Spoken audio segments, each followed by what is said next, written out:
কথাশিল্পী শরৎচন্দ্র চট্টোপাধ্যায় মহাশয়ের প্রকাশিত প্রথম গল্প মন্দির। একক ৫। যথাসময়ে অপর্ণার বিবাহ হইয়া গেল। মন্দির ছাড়িয়া এইবার যে তাহাকে অন্যত্র যাইতে হইবে, এই আশঙ্কায় তাহার মুখের হাসি অসময়ে শুকাইয়া গেল। দিন দেখানো হইতেছে তাহাকে শ্বশুরবাড়ি যাইতে হইবে।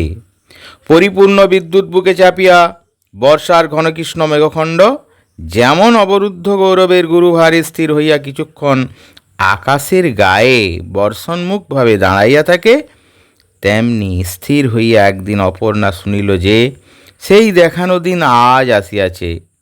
সে পিতার নিকট গিয়া কহিল, বাবা, আমি ঠাকুর সেবার যে বন্দোবস্ত করিয়া গেলাম, তাহার যেন অন্যথা না হয়। বৃদ্ধ পিতা কাঁদিয়া ফেলিলেন। তাই তো মা, অন্যথা কিছুই হবে না। অপর্ণা নিঃশব্দে চলিয়া আসিল। তাহার মা নাই, সে কাঁদিতে পারিল না। বৃদ্ধ পিতার দুচোখ ভরা জল সে রোধ করিবে কি করিয়া?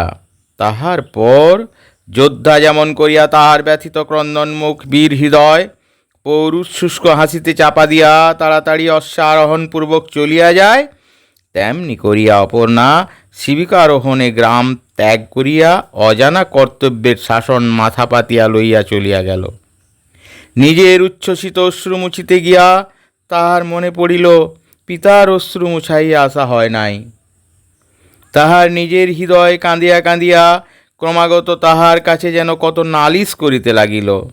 একে তাহার হৃদয় শত ব্যথায় বিদ্ধ, তাহার পর কোথায় কোন গ্রামান্তরে মন্দির হইতে যখন সন্ধ্যার শঙ্খঘণ্টা বাজিয়া উঠিল, তখন সেই আজন্ম পরিচিত আরতির আহ্বান শব্দ তাহার কানের ভিতর দিয়া মর্মে নৈরাশ্যের হাহাকার বহন করিয়া আনিল।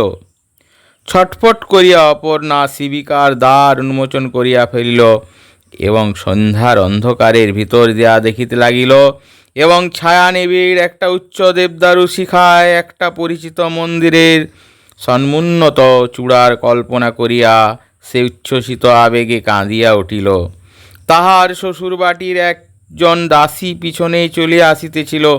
সে তাড়াতাড়ি কাছে আসিয়া কহিল, ছি বৌমা, অমন করে কি কাঁদতে আছে মা? শ্বশুর ঘর কে না করে? অপর্ণা দুই হাতে মুখ চাপিয়া রোদন নিবারণ করিয়া পালকির কবাট বন্ধ করিয়া দিল।